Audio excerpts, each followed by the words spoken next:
या व्हिडिओमध्ये एका ज्वेलरीच्या दुकानात 3 व्यक्ती दिसत आहेत। त्यापैकी दोघांनी हेल्मेट घातलंय तर एक जण त्या दुकानाचा मालक आहे।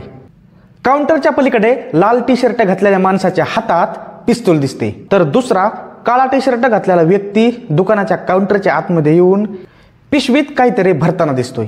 दुकानदार ज्याही वेळी विरोध करण्याचा प्रयत्न करतोय तेव्हा हा लाल टी शर्टवाला व्यक्ती त्या दुकानदारावर पिस्तूल ताणतोय।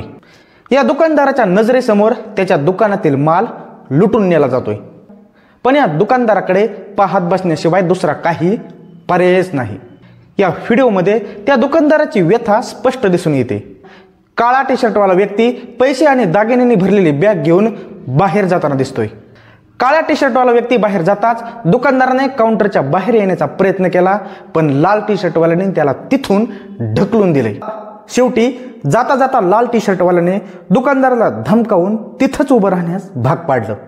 शेवटी लाल टी शर्टवाला सुद्धा लुटीचं सामान घेऊन दुकानदाराचा सुरुवातीला घेतलेला मोबाईल फेकून देत बाहेर जाताना दिसतोय।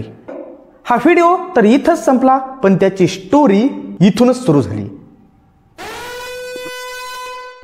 ही लुटीची घटना मध्य प्रदेशची राजधानी भोपाळमध्ये घडली। या घटनेतील मुख्य आरोपी आकाश राय हा भारतीय लष्करातील अग्निवीर जवान आहे, ज्याची सध्या पठाणकोट इथं पोस्टिंग आहे। रक्षाबंधनानिमित्त तो सुट्टी घेऊन आपल्या बहिणीला भेटायला आला होता। आपली बहीण आणि तिचा नवरा हे आर्थिक अडचणीत आहेत असं समजल्यानंतर त्याने आपल्या दाजीसोबत एक लुटीची योजना तयार केली। मुख्य आरोपी आकाश राय आणि त्याचा मेहुणा मोहित सिंह यांनी हेल्मेट घेतले आणि ते घालून एका सोनाराच्या दुकानात गेले। बाकी घटनाक्रम कसा घडला ते तुम्ही सुरुवातीलाच पाहिलं। या 50 लाखांच्या दरोड्यानंतर पोलिसांपुढे आरोपींना शोधण्याचं एक मोठं आव्हान होतं। पोलिसांनी परिसरातील जवळपास 400 सीसीटीव्ही फुटेज तपासले, तेव्हा एका कॅमेऱ्यातील फुटेजमध्ये हे आरोपी आढळले आणि त्याच्याच आधारे त्यांना अटक करण्यात आली। दोन्ही आरोपीकडील लुटीचा माल पोलिसांनी जवळपास हस्तगत केलाय। हा लुटलेला माल त्यांनी ज्या ज्या नातेवाईकांकडे लपवला त्या सगळ्या नातेवाईकांवर आता चोरीमध्ये सहकार्य केल्याच्या आरोपावरून आता गुन्हे दाखल करून अटक करण्यात आले। या सगळ्या घटनेत एकूण 6 आरोपींना अटक केली।